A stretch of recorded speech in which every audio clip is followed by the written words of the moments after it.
number goes to. Tell me what that number goes to. I can't take.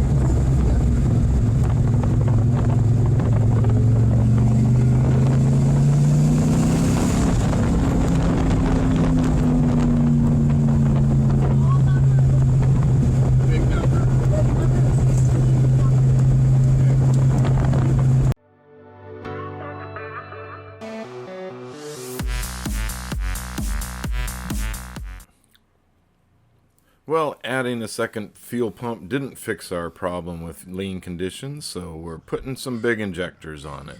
These are SnakeEaterPerformance injectors, 1500 cc's. So I didn't really go for the size that this car needs.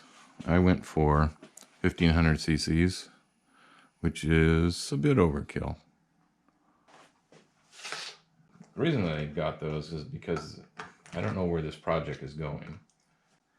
So I'm looking at future is what I'm doing. So anyways, probably the right ones would have been about 1000 cc. And probably could have gotten by with maybe 800. But these are basically drop-in replacements for the originals. Now these aren't original, these are Fords. Now the actual physical install is fairly simple. There's only 4 bolts that hold the fuel rail on, and then you've got a clip that's holding the injector to the fuel rail, and then the wire that connects it back to the ECU.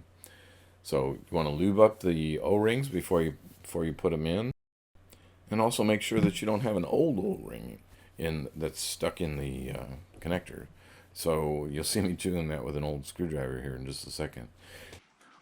So here's what Kyle from Goat Rope Garage was telling his YouTube viewers is, when you're installing new injectors and you want to add higher pound injectors, what you do is you go in here and you multiply it times 1.05. I'm going to do 1.05, and we're going to select all of them. So we're multiplying them. So now we're watching the 45 manifold pressure, kPa. Now we're at 48. 50, 53, and we're going to keep hitting this until it goes to 160. And this blindsided from the wrong side.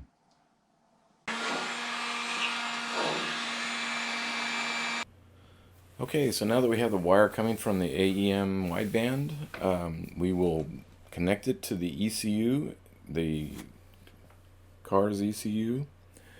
And on lt1swap.com, you can look that up, and it'll tell you all the ports that are available on your computer, which ones are in use, which ones are not.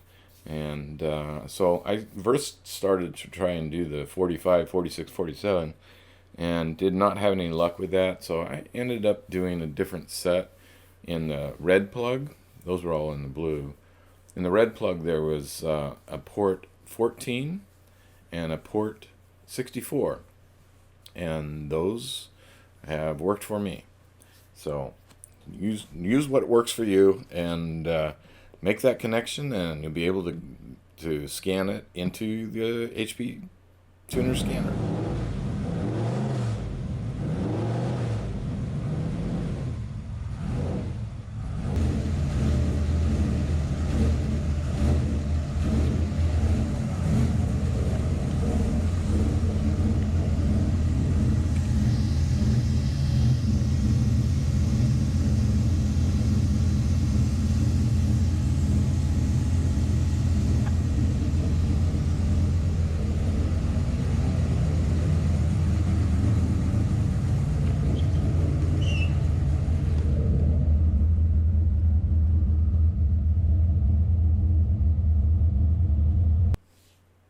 Well, in the midst of all of this, I started having wiring problems with the key switch.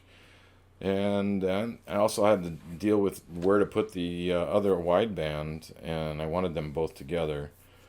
So I decided to make a new switch and gauge panel that goes under the radio. This one was just not big enough.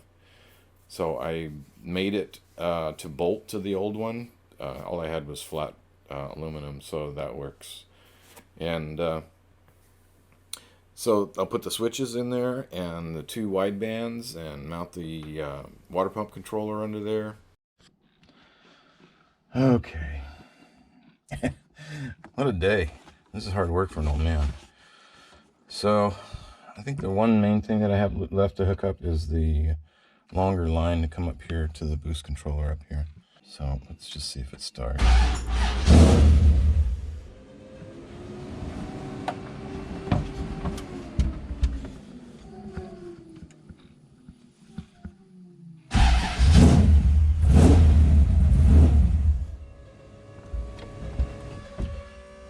Okay. I have to wake up the kids. So I have a power going to that, and I have a power coming from that to supply the power to all of this. And then the power jumps over to this when you flip this switch on. And then when this switch on, then the power comes over to this block, which is nothing more than a peg with insulation on the back. So this is not hot, but the other side is. So that becomes hot. And then I distribute power to this, to this, to this, and the ignition.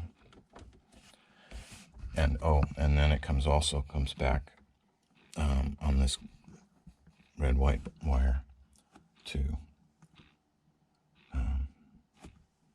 the regular system, and that's why the tack was working.